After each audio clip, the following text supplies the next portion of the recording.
Good morning, students. I hope you all are well. In previous video, we have already discussed about the first topic, that is data. Now, in this video, we will start the second topic, that is tabulation of data, frequency distribution. Arranging the data in the form of table is called tabulation of data. Now, frequency distribution. A frequency distribution table is a chart that summarizes values and their frequency. It is useful way to organize data. If you have a list of numbers that represent the frequency of a certain outcomes in a sample, a frequency distribution is used. In simple language, a frequency distribution table is a one way you can organize the data so that it makes some sense. For example, let's start. Weight of 25 students of class 7th are given, and we have to construct frequency distribution table. Here they have make 3 rows. You can also make 3 columns. The first row represent weight, second row represent telemarks, third row represent frequency. What do you mean by telemarks? First we will understand it, then we will draw it on a notebook. Now I am going to do question number 2 of exercise 19.1. The weight of 25 students in kg of class 7th are given below. Represent the given data in the form of frequency distribution table. So this is the data that is given. To construct frequency distribution table, we have to make 3 columns. 1, 2, 3.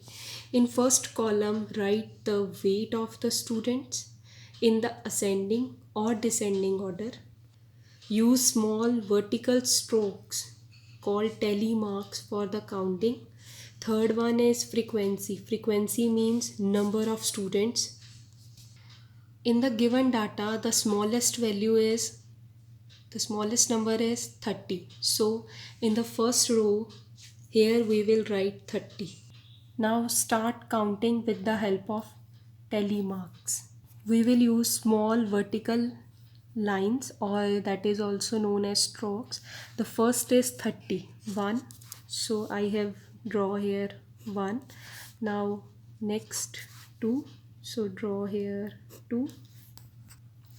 Next here is in second row 30 is not there. In third row 30 is there. This one is 3.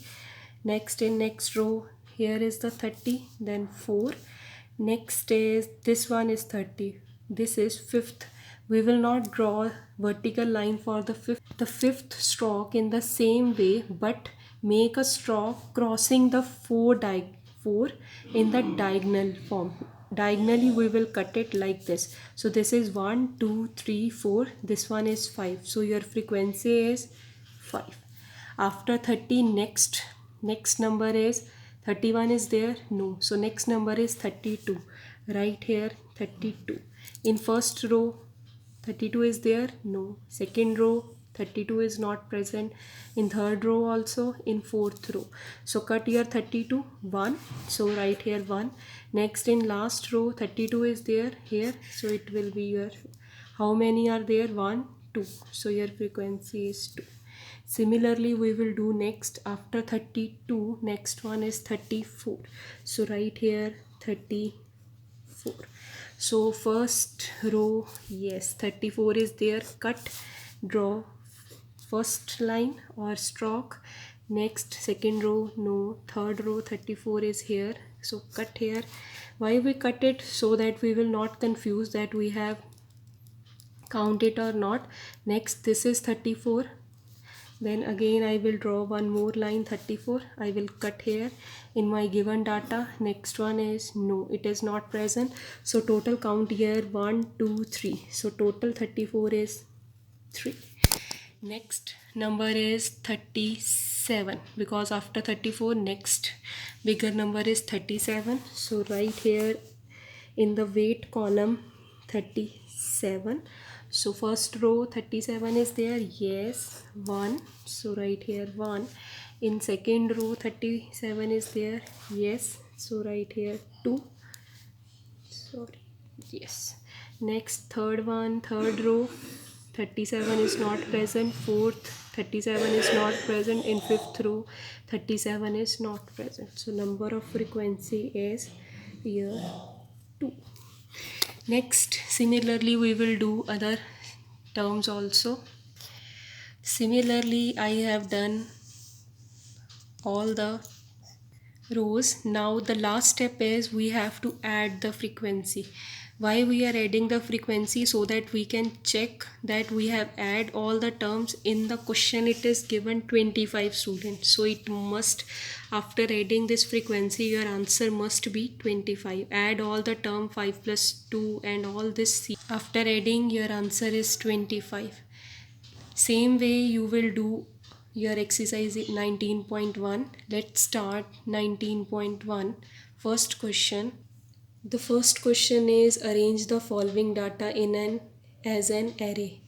We have discussed about array in previous video. Array means arranging the data in ascending or descending order. So I have arranged the first question in ascending order. Note down it. And I have done the second part in descending order. It is your choice. You can arrange it in any order, ascending or descending. Now second question we have already done.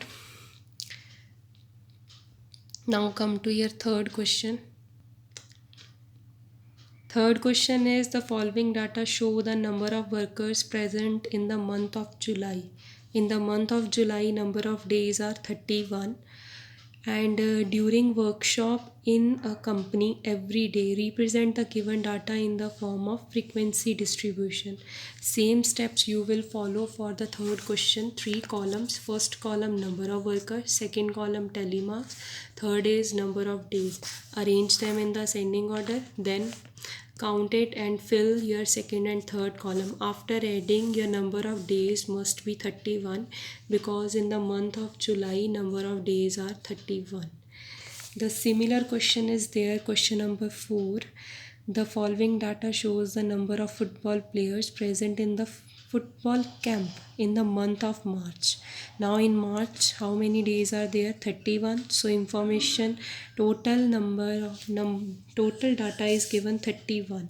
So arrange them in the frequency distribution table. Again we will make 3 columns. For every question you have to make 3 columns. The first column number of players, and then telemarks, and last is your number of days.